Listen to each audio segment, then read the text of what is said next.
In 1991, one of the most dominant sporting machines in history just stopped existing, and the hundreds of elite boxers it had produced suddenly had no country, no system, and no support. Some found a way out, some disappeared, and some became legends anyway.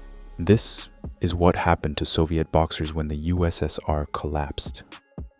Before we get into the individual stories, you need to understand just how dominant this system was. Because if you don't know what was lost in 1991, you can't understand how significant the collapse really was for boxing.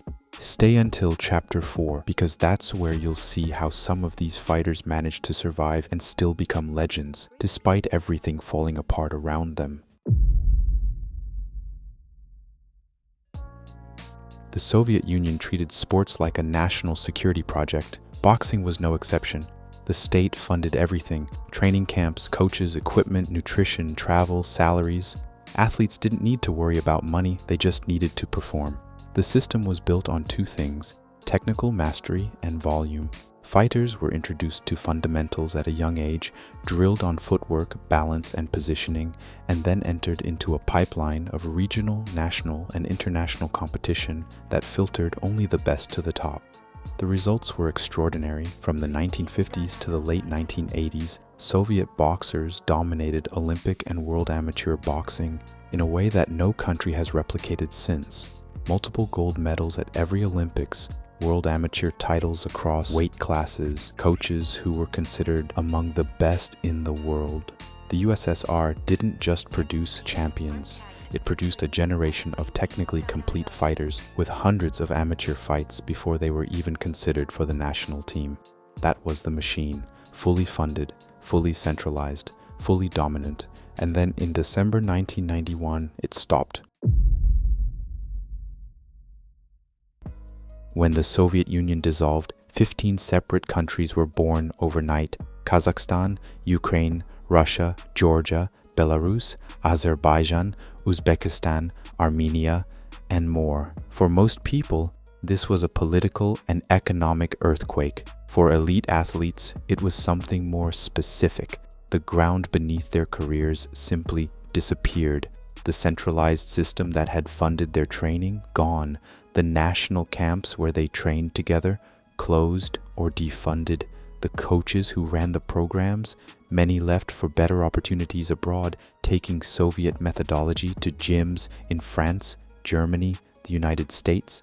The fighters themselves were now citizens of new countries that barely had functioning economies, let alone sports infrastructure.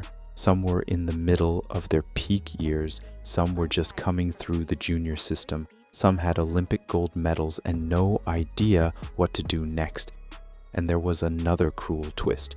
Professional boxing had been banned under Soviet ideology. The state considered pro sports bourgeois and corrupt, so an entire generation of elite amateur fighters had no experience in the professional world, no managers, no promoters, and no understanding of how to navigate it. The machine was gone, and they were on their own.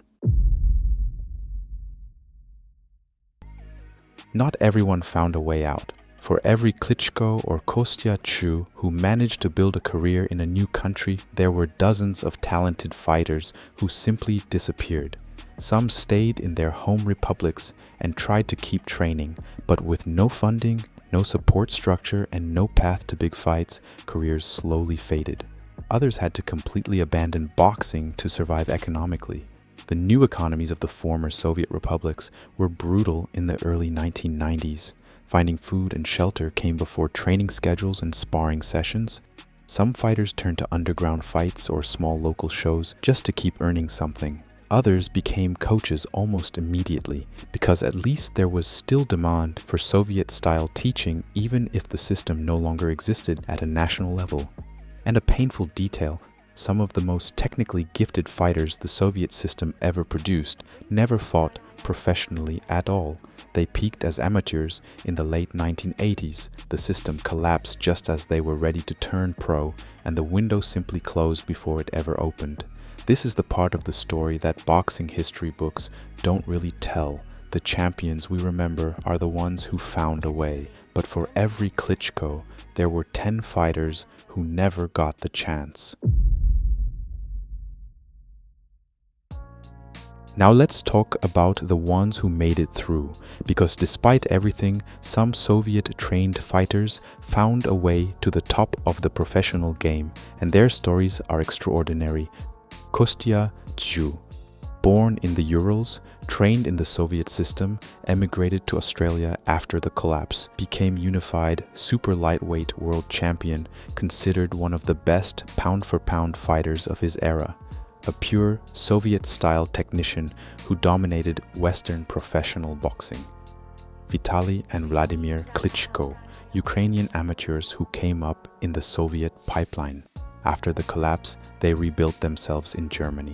Between them, they dominated heavyweight boxing for over a decade, holding every major belt and defending them with textbook Soviet school efficiency and discipline. Nikolai Valuev, 7-foot Russian giant, product of Leningrad's boxing infrastructure, found his way into professional boxing after the collapse and eventually became heavyweight champion. And then there's a generation that came slightly later but was still shaped by the remnants of the Soviet system. Gennady Golovkin, Kazakh, Soviet-style fundamentals built into him from childhood, never knocked down in his professional career. Sergey Kovalev, Russian, brutal Soviet-style pressure fighter, dominated the light heavyweight division for years. Artur Beterbiev, Dagestani, trained in Russia, then moved to France. Undefeated as a professional with 100% knockout rate, the most direct line to the old Soviet machine still active today. And of course, in Ukraine, they rebuilt something remarkable. Oleksandr Usyk, Vasiliy Lomachenko, Oleksandr Gvozdyk, 3 of the most technically complete fighters of the modern era, all products of a Ukrainian system that kept Soviet methodology alive long after the flag came down. So here's the real answer to the question: what happened to Soviet boxers when the USSR collapsed? The system died, but the methodology survived. In Russia, Ukraine, Kazakhstan, Uzbekistan, Azerbaijan, and beyond, coaches who had been trained inside the Soviet machine kept teaching the same fundamentals: distance control, footwork, balance, efficient punching, defensive positioning. They passed it on to the next generation, and then the generation after that. That's why today, when you watch Bivol control distance against the best in the world, or Usyk make heavyweights miss by inches, or Beterbiev walk men down with cold Soviet efficiency, you're watching the ghost of a system that officially ended over 30 years ago. The USSR is gone, but its boxing DNA is still winning world titles, still making elite fighters look ordinary, and still producing some of the most technically complete fighters on the planet. That's the real legacy of Soviet boxing.